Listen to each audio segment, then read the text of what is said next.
होता यावं यासाठी हा एक पातळी प्रयोग करण्याचा धाडस मी आपल्या सर्व आपल्या घरच्याच व्यासपीठावर करत आहे.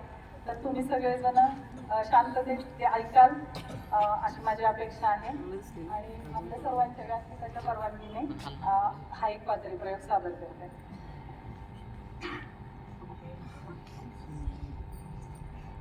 काळ बदलला तशी माणसं पण बदलली. काळ बदलला तशी माणसं पण बदलली. एकेकाळी घरामध्ये 12 मुलं सांभाळून त्यांना योग्य संस्कार आणि त्यांच्या जगण्याला दिशा देणारी कुटुंबवत्सल मंडळी होती. त्याच घरामध्ये आज एक मूल सुद्धा करिअरच्या वाटेतील अडसर ठरत आहे. समजा झालंच मूल तरी सुद्धा अतिलाडाने ते मूल व्यसनाधीन तरी होतं किंवा सुशिक्षित बेरोजगार म्हणून वैफल्यग्रस्त जीवन तरी जगतं. त्यातूनच डिप्रेशन, हायपरटेन्शन यासारखे नवीनच आजार जन्माला येत आहेत. म्हणूनच स्वतःला आधुनिक आणि सुशिक्षित समजणाऱ्या आपण सर्वांशीच हितगुज करण्यासाठी मी इथे उभी आहे. नमस्कार, मी शारदाबाई गोविंदराव पवार. माझा जन्म कोल्हापूर जिल्ह्यातील पन्हाळगडाजवळील बोलिवडे गावामध्ये झाला. 12 डिसेंबर 1911 हा तो दिवस. माझ्या आईचे नाव लक्ष्मीबाई आणि वडिलांचे नाव कृष्णाजी सखाराम भोसले. आम्ही घरामध्ये एकूण 3 भावंडे, 2 बहिणी आणि 1 भाऊ. कोल्हापूरच्या पुरोगामी वातावरणामध्ये माझे बालपण गेले. अत्यंत सुंदर पद्धतीने माझे बालपण चालू होते आणि तेवढ्यात वयाच्या 4थ्या वर्षी आमच्या कुटुंबावर जणू आभाळच कोसळलं. माझी मोठी बहीण कमलादेवी यांचे निधन झाले आणि त्यांची अवघी 4 वर्षांची कन्या प्रमिला तिला सांभाळण्याची जबाबदारी माझ्यावर आली. तेव्हापासून आम्ही दोघींनी एकमेकींना साथ दिली ती शेवटपर्यंत. त्यानंतर जणू दुःखाची मालिका सुरू झाली. पित्याचे छत्र काय असते, पित्याची माया काय असते हे कळण्याआधीच मी अवघी 8 वर्षांची असताना माझे पितृछत्र हरपले. दुःखांना सामोरे जाण्याची वृत्ती तेव्हापासूनच माझ्या अंगी आली. माझे मेहुणे काकासाहेब हे राजर्षी शाहू महाराज यांच्या विचारांनी प्रभावित झाले होते. त्यामुळे त्यांनी आमच्या कुटुंबाला वटवृक्षासारखा आधार दिला. त्यांनी मला आणि प्रमिलाला पुण्यातील नामांकित अशा सेवा सदन संस्थेमध्ये शिक्षणासाठी दाखल केले. त्या काळी मुलींचे जीवन हे अत्यंत सामान्य होते. एखाद्या मुलीला वसतिगृहात ठेवून शिकवणं हे त्या काळच्या चालीरीतींमध्ये बसत नव्हते बरं का. कारण मुलींना शिकवून काय करायचे, मुलगी म्हणजे परक्याचे धन, तिला स्वयंपाक करता आला म्हणजे मॅट्रिक पास होण्यासारखे आहे. अशा विचारांची लोक असतानाच मला मात्र सेवा सदन सारख्या अतिशय चांगल्या संस्थेमध्ये शिकण्याची संधी मिळाली. तिथंच माझ्या जगण्याला दिशा मिळाली. माझ्या अंगी उपजत असणाऱ्या अभ्यासू वृत्ती, तडफदारपणा या गुणांना वाव मिळाला आणि माझे विचार क्षितिज रुंदावले. 1926 साली मी त्या काळी असणारी व्हर्नॅक्युलर फायनल ही परीक्षा उत्तीर्ण झाली. गोविंदराव जिजाबा पवार हे सत्यशोधक समाजाचे कार्यकर्ते होते. त्यांनी सत्यशोधक समाजासाठी खूप मोठे कार्य उभे केले होते. सामाजिक कामाच्या निमित्ताने त्यांचे कोल्हापूरला येणे जाणे होत असे. त्याच ठिकाणी काकासाहेबांची आणि त्यांची ओळख झाली. या ओळखीचे रूपांतर नंतर नातेसंबंधांमध्ये झाले. माझा आणि गोविंदरावांचा विवाह सत्यशोधक पद्धतीने झाला. आम्ही काटेवाडी गावामध्ये राहायला आलो. गोविंदराव पवार हे स्वच्छ, नितळ आणि पारदर्शी स्वभावाचे होते. बारामती सहकारी खरेदी विक्री संघामध्ये सुपरवायझर म्हणून काम करत होते. संसाराला हातभार लावण्यासाठी त्यांनी काटेवाडीमध्ये थोडी जमीन विकत घेतली आणि शेती करण्याची जबाबदारी माझ्यावर येऊन पडली. त्या काळी बारामतीला जाण्या येण्यासाठी वाहतुकीची फारशी व्यवस्था नव्हती बरं का, आत्ताच्या सारखी. आणि म्हणूनच मग बारामतीला जाण्या येण्यासाठी आम्ही एक जुना टांगा आणि घोडे खरेदी केले. एखाद्या बाईने स्वतः टांगा चालवणे हे त्या काळच्या समाजाला मान्य नव्हते. शेलकट नेसून पडद्याच्या गाडीत जाण्याच्या काळात मी स्वतः त्या काळामध्ये टांगा चालवत असे. आणि हा एक त्यावेळेसला चेष्टेचा विषय बनला होता. पण स्वतः कोणतेही कर्तृत्व न करता दुसऱ्यांवर टीका करणाऱ्या लोकांकडे दुर्लक्ष करत मी माझ्या संसारासाठी जमेल ते काम करत राहिले. माझा दिवस पहाटे 4ला सुरू व्हायचा आणि रात्री 11 वाजता संपायचा. अशामध्ये परस्पर विश्वास आणि आदर यातून आमचे सहजीवन फुलत गेले. गोविंदरावांनी मला विचार स्वातंत्र्य आणि निर्णय स्वातंत्र्य दिलं. गोविंदराव यांची नोकरी फिरतीची असल्यामुळे कधी कधी मुक्कामी परगावी राहावे लागत असे. त्यावेळी मी आजूबाजूच्या मुलांना गोळा करून त्यांचा अभ्यास घेत बसे. ही मुलं मला बाई या नावाने संबोधू लागली आणि पुढे हेच नाव मला आयुष्यभर कायमचे चिकटले. माझी मुलं सुद्धा मला आहो जाओने बाई म्हणू लागली. माझ्या एकाही मुलाने मला कधी आई म्हणून हाक मारली नाही. काटेवाडीच्या घरात असतानाच वसंत आणि दिनकर उर्फ आप्पासाहेब यांचा जन्म झाला. आता आम्ही राहत होतो ते घर आम्हाला छोटं पडू लागलं. म्हणून एका शेतकऱ्याचं मातीत बांधलेलं छोटं पत्र्याचं घर आम्ही विकत घेतलं. तिथंच असताना यशवंत आणि अनंत या 2 मुलांचा जन्म झाला. एके दिवशी पाऊस पडून गेला होता आणि मी मुलांना घेऊन अंगणात बसले होते. छोटा अनंत माझ्या मांडीवर खेळत होता.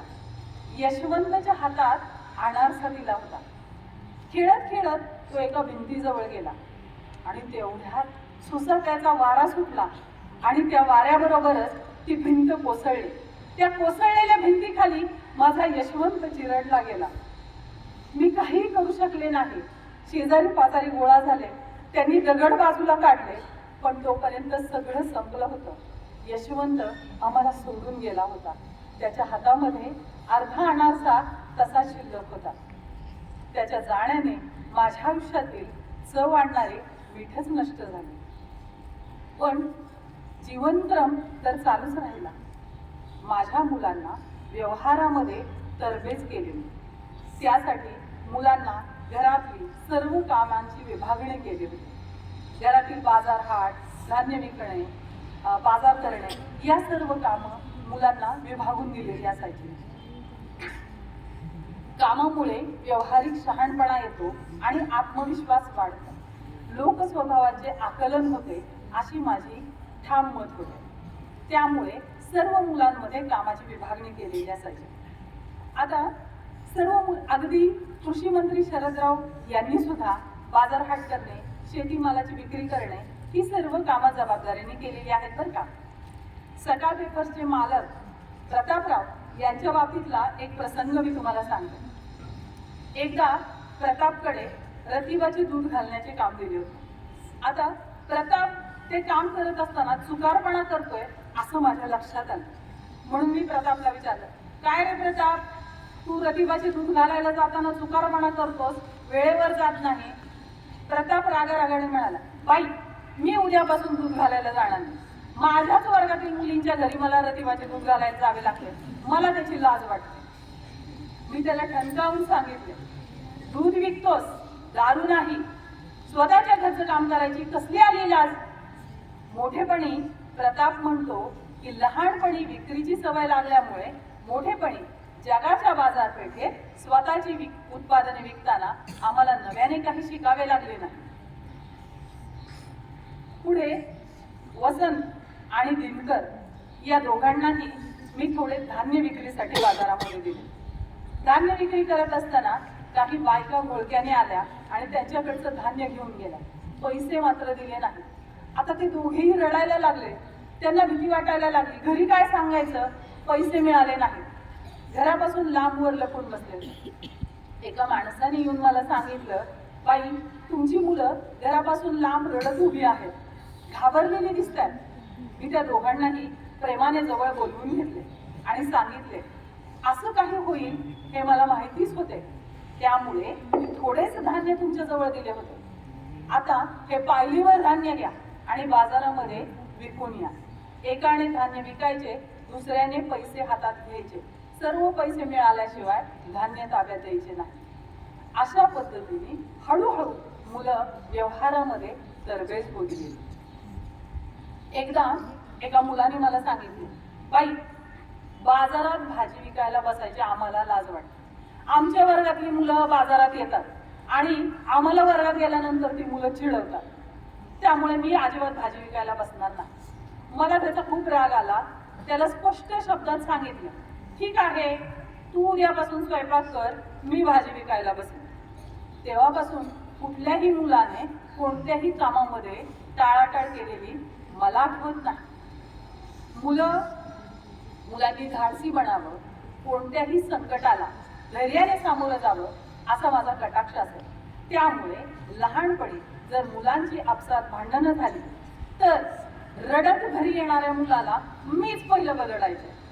त्यामुळे मुलं आपसात भांडणं मिटवून मलमपट्टी करूनच घरी यायची. माझ्यापर्यंत ती गोष्ट कधीही आली नाही. मुलं मोठी होत गेली. शिक्षणासाठी त्यांना पुण्यात जावं लागलं.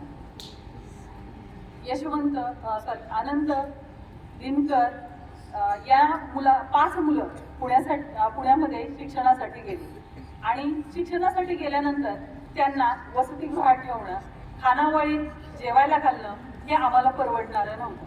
त्यामुळे मी या सर्व मुलांना पुरेल असा 2 वेळेसचा डबा एसटीने बनवून देत असे. त्यासाठी जवळपास पहाटे 3 वाजता उठून त्या मुलांचा स्वयंपाक करून टांगा 6 मैल चालवत जाऊन बारामती आगारातून पुण्याला जाणाऱ्या पहिल्या एसटीने तो डबा मुलांपर्यंत पोहोचवत असे. मुलं शाळा कॉलेजातून येत त्यावेळेसला तो डबा पुणे आगारातून घेऊन येत आणि मग ती भाजी गरम करून खात. दोन्हीही वेळेसला शिळे अन्न खाऊन मुलांनी शिक्षण पूर्ण केले. कधीही याबद्दलची तक्रार केली नाही. 1938 साली एक महत्वपूर्ण घटना घडली. गोविंदरावांच्या जनमानसातील वावरामुळे मला पुणे जिल्हा लोकल बोर्डावर काम करण्याची संधी मिळाली. 1938 ते 1952 अशी सलग 14 वर्ष मी पुणे जिल्हा लोकल बोर्डावरती काम केले. त्या काळी पुणे जिल्हा लोकल बोर्डाच्या बैठका पुण्यामध्ये होत असत. पुण्याला जाणे येणे सोपे नव्हते बरं का. कोळशाच्या गाडीतून, कधी रेल्वेतून पुण्याला जावे लागले. दिवसाच्या 2-2 बैठका होत असत. या बैठकांमध्ये मी सक्रिय सहभागी होत असत चर्चांमध्ये. त्यावेळेसला मी बांधकाम समिती, पंचायत समिती, पब्लिक हेल्थ या विविध समित्यांवर काम केले. बांधकाम समितीची चेअरमन असताना 51 रस्त्यांची कामे मी मार्गी लावली. वयाच्या 40व्या वर्षी मांडीचे हाड मोडल्यामुळे ही 14 वर्षांची परंपरा थांबली, ही कायमचीच. एके दिवशी गोविंदराव माझ्याजवळ आले आणि त्यांनी सांगितले, शारदाबाई, उद्या आपल्याकडे एक पाहुणे येणार आहेत बरं का, त्यांची सर्व व्यवस्था तुम्हाला करायची आहे. बर, कोण आहेत? उद्या आल्यावर कळेलच असं सांगण्यात आलं. त्यांनी सांगितलं, पाहुणे साधा आहार घेतात, ताक भाकरी किंवा दूध भाकरी असा त्यांचा आहार आहे. दुसऱ्या दिवशी 10-10:30 वाजता एक टांगा आला. टांग्यातून काळासोळा उंच पुरा भारदस्त व्यक्ती खाली उतरले. त्यांनी अंगामध्ये खालीचा नेहरू, तोही ठिकठिकाणी ठिगळ लावलेला असा घातलेला होता. पायात काही नाहीये, डोक्यावर काही नाही, अशा स्थितीमध्ये ते आले. भर रस्त्यात आबांनी आणि मी त्यांना वाकून नमस्कार केला. मला आश्चर्य वाटले. आबा कधीही कोणत्या देवाला नमस्कार करत नसत, पण आज मात्र या व्यक्तीच्या पाया पडायला लावलं, तेही भर रस्त्यात. आबांनी मुलांना बोलवलं आणि त्या व्यक्तींची ओळख करून दिली. हे कर्मवीर भाऊराव पाटील यांच्या वसतिगृहामध्ये 40,000 मुलं जेवून खाऊन शिकतात.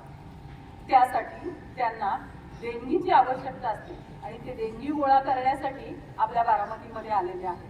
तिथून पुढे 4 दिवस धर्मवीरांना आमच्या घरी राहिले. मी आणि आबांनी बारामतीतील सधन व्यापारी, शेतकरी, व्यावसायिक यांच्याकडे त्यांना घेऊन गेलो आणि कर्मवीर अण्णांच्या रयत शिक्षण संस्थेसाठी देणगी गोळा करण्याचे काम केले. मुलांच्या शिक्षणाला माझ्या आणि आबांच्या भावविश्वास खूप महत्त्व होतं. मी पुरोगामी विचारांचे होते, बुद्धिप्रामाण्यवादी होते. भूते खेते, कर्मकांडे, अंधविश्वास यावर माझा विश्वास नव्हता. या उलट माझा ठाम विश्वास होता तो या त्रिसूत्रीवर. कठोर परिश्रम, प्रामाणिक व्यवहार आणि सामाजिक बांधिलकी या त्रिसूत्रीने आपलं जीवन आपण जगलं पाहिजे यावर माझा विश्वास होता. त्यामुळे मुलांना उच्च शिक्षण देण्याचा मी प्रयत्न केला. कोणत्याही समाजाची उंची किंवा कोणताही समाज सुधारित आहे हे त्या देशाच्या लांबी रुंदीवरून किंवा त्या देशाच्या लोकसंख्येवरून ठरत नसते, तर त्या देशातील विचारवंत आणि कृतिशील नागरिक यांच्यावरून त्या देशाची प्रगती ठरत असते. म्हणूनच मी माझ्या मुलांना कृतिशील बनवण्यावर भर दिला. एकदा इजिप्त देशातील कैरो या ठिकाणी भारताचा प्रतिनिधी म्हणून शरदरावांना जाण्याची संधी मिळाली. जागतिक युवक परिषद त्या ठिकाणी भरणार होती आणि शरदराव हे भारताचे प्रतिनिधी म्हणून त्या ठिकाणी चालले होते. आता त्या ठिकाणी जाण्यामुळे शरदरावांचे कॉलेजचे 1 वर्ष वाया जाणार होते. त्यामुळे आबांनी शरदरावांना तिथं जाण्याची परवानगी नाकारली. पण मला मात्र शरदरावांमधील कर्तृत्व, नेतृत्वगुण आणि बुद्धिमत्ता यांची जाणीव झाली होती. त्यामुळे मी शरदरावांना कैरोला जाण्याची परवानगी दिली. याच विद्यार्थी परिषदेमध्ये शरदरावांचे भाषण जपानमधील रेडिओवर ऐकण्यात आले आणि त्यावेळी जगातील सर्वात तडफदार तरुण, कर्तृत्ववान तरुण म्हणून शरदरावांना सन्मानित करण्यात आले. अशा पद्धतीने प्रत्येक मुलाला त्यांच्या इच्छेनुसार काम करण्याची संधी मिळाली. माझ्या 11ही मुलांच्या वाटा 11 प्रकारे मार्गस्थ झाल्या. मुलींना सुद्धा मुलांच्या तोडीचे शिक्षण दिले, त्यांनाही मागे ठेवले नाही. तरी सुद्धा मला एक खंत वाटते, मला अजून एक मुलगा हवा होता आणि तो डॉक्टर व्हायला पाहिजे होता आणि त्यांनी सामाजिक काम करावे अशी माझी इच्छा होती. पण असो, ती इच्छा माझी अपूर्णच राहिली. पवार घराण्याची व्यावसायिक प्रगती झाल्याचे पाहण्याचे भाग्य मला लाभले नाही.